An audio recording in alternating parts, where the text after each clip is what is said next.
നമസ്കാരം. 2 മിനിറ്റ് വാർത്തകളിലേക്ക് സ്വാഗതം.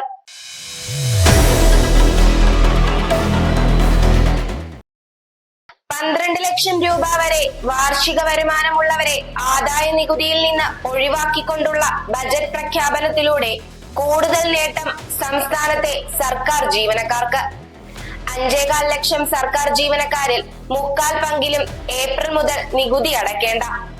Office attendant, UP school assistant, LD clerk തുടങ്ങി താരതമ്യേന ശമ്പളം കുറവുള്ള വിഭാഗത്തിൽപ്പെട്ടവർക്ക് ഇപ്പോൾ തന്നെ പൂർണ്ണമായും നികുതി ഇളവുണ്ട്.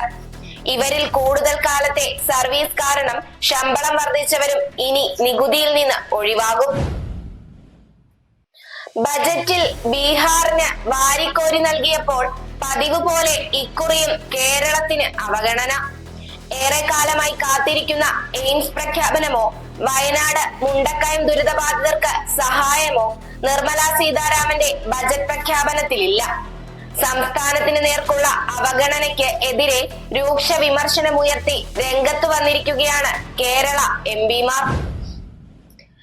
യമനിൽ ഹൂതികളുടെ നിയന്ത്രിത മേഖലയിലുള്ള ജയിലിൽ വധശിക്ഷയുടെ വാൾ തലയ്ക്കു മുകളിൽ നിർത്തി മരിച്ചു ജീവിക്കുന്ന നിമിഷപ്രിയയ്ക്ക് നേരിയ പ്രതീക്ഷ.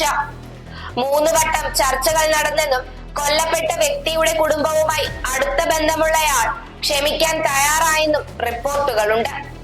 എന്നാൽ എന്തൊക്കെയാണ് ബന്ധുക്കൾ അംഗീകരിച്ചതെന്നതിലും വ്യക്തതയില്ല. ചർച്ചകളിൽ പങ്കെടുത്തവർ വിവരങ്ങൾ വളരെ സെൻസിറ്റീവ് ആണെന്നും പുറത്തു ചർച്ച ചെയ്യാൻ കഴിയില്ലെന്നുമുള്ള നിലപാടിലാണ്.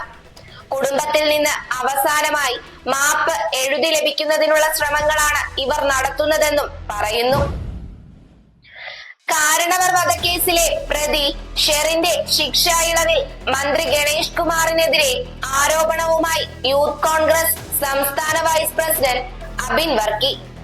ഗണേഷ് കുമാർ ഷെറിന്റെ ബെസ്റ്റിയാണെന്ന് സംശയിക്കുന്നതായും പ്രതിയുടെ ലോക്കൽ ഗാർഡിയൻ ചെങ്ങന്നൂരിലാണെന്നും അബിൻ വർക്കി ആരോപിച്ചു. അതിവേഗത്തിലാണ് ഷെറിന് മോചനം നൽകാനുള്ള തീരുമാനമുണ്ടായത്. 1 മാസം കൊണ്ട് ശുപാർശ ആഭ്യന്തര വകുപ്പ് വഴി മന്ത്രിസഭയിലെത്തിയെന്നും അദ്ദേഹം ചൂണ്ടിക്കാണിച്ചു. വാർത്തകൾ അവസാനിച്ചു. നന്ദി, നമസ്കാരം.